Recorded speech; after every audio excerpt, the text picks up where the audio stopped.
Okay, this is the Blade mCPX helicopter fitted with a MIA Microflight MD500E scale body. These are the same bodies that we use for the MSR. Just so happens, because of the size of the mCPX being very similar to the Blade MSR, it fits quite well on the mCPX as well. It's also been fitted with a MIA Microflight safety device here, the BGS Blade Safety Grip, Blade Grip Safety, excuse me. And that's just to reassure that the blades do not come apart in a very hard maneuver. I have to say one thing about the Blade mCPX, and I'm very pleased with this helicopter because it flies very realistic.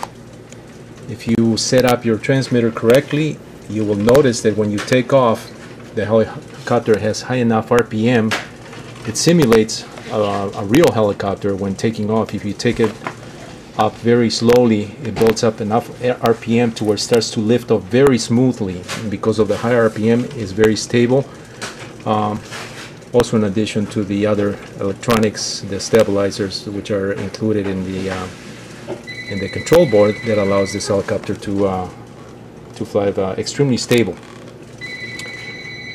The way the body is attached to the helicopter is simply by inserting the whole frame with the helicopter without the stock landing gear. You just slip it inside the body, and there's one attachment point here at the rear. It's just taped. This is an open half on the top. The body is assembled at the front and underneath, so it's not completely two halves separated, but it is attached at the front where it needs to be, and it's open at the top, so you can slip the whole frame over inside the scale body. The windshield is simply attached with a little bit of scotch tape at the front to keep it extremely lightweight and very simple.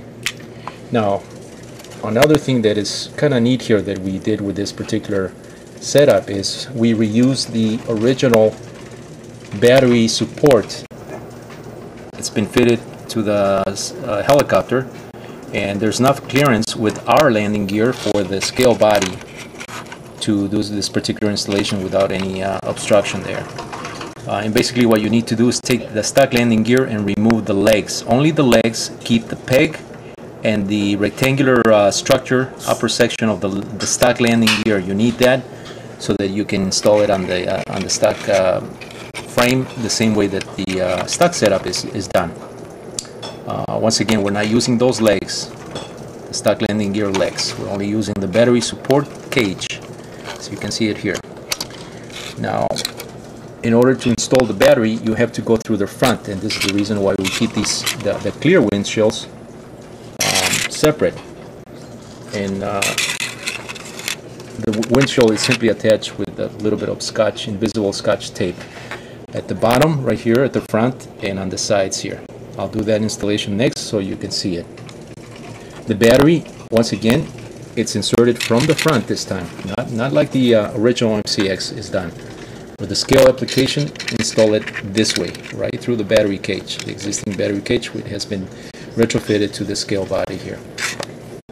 Okay, the battery head has been installed, and in order to keep the proper center of gravity, which is normally measured at the center of the rotor head, make sure that the helicopter balances even. You want the helicopter to balance horizontal when you grab it from the center of the rotor. You can manage to do that with your hand or a string to suspend the helicopter. You can see where it lands, forward or rearward. But this is where the battery should be located. As you can see here, it's not pushed all the way in.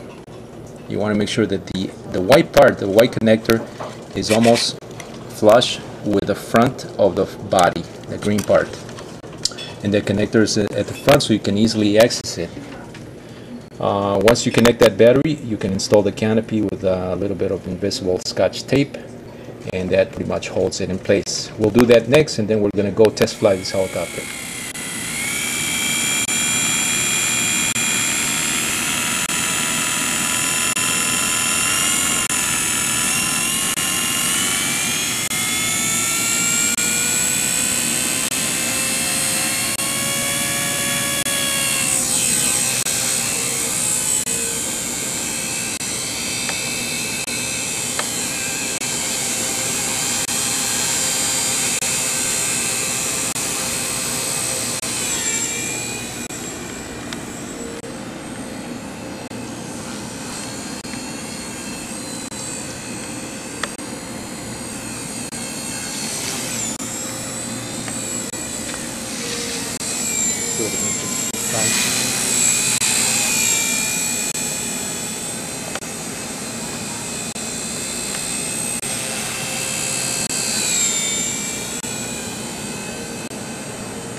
Follow me.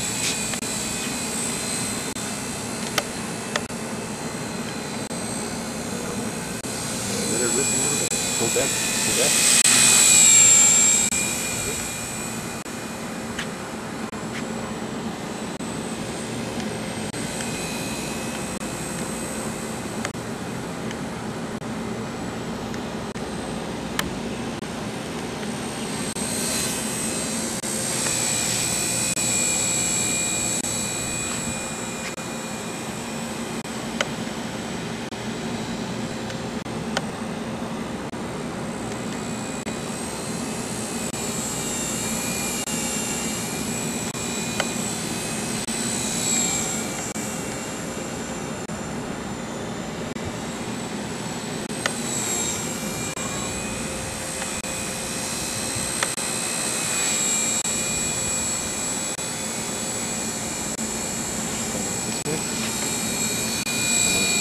Try to keep it stable.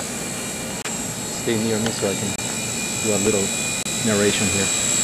Okay, this is the blade mCPX. It's been fitted with a MIA microflight MD500 scale body in olive drab.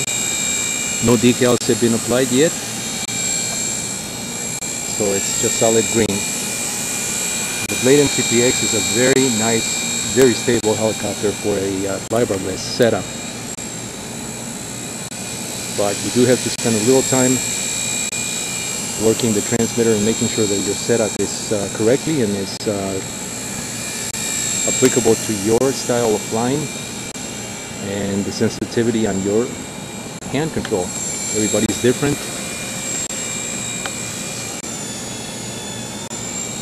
So make sure that that's done correctly, otherwise it'll be too sensitive for you and you don't want it too sensitive. One of the things I'm employing here is dual rates. I think I'm at 75% on the low rate setup, and I'm also using exponential on aileron, elevator, and rudder at 30% exponential. So it's very subtle. The movements, the control is very subtle, at least on my transmitter. And I'm using a DX6i. With this particular setup. The DX6i is a very nice transmitter. It's not a real high-end transmitter, but it's got all the right features to tweak the setup on these little helicopters a lot better than the stock transmitters that come with most of these tiny helicopters. The blade mCPX is a very serious helicopter, not a beginner helicopter. If you've learned how to fly fixed pitch, the MSR Blade 120, and you feel very comfortable with the control, you can go to this next step. Otherwise, I would not recommend this helicopter as a beginner helicopter because it's just a little more involved, even though it's quite stable and it's very simple.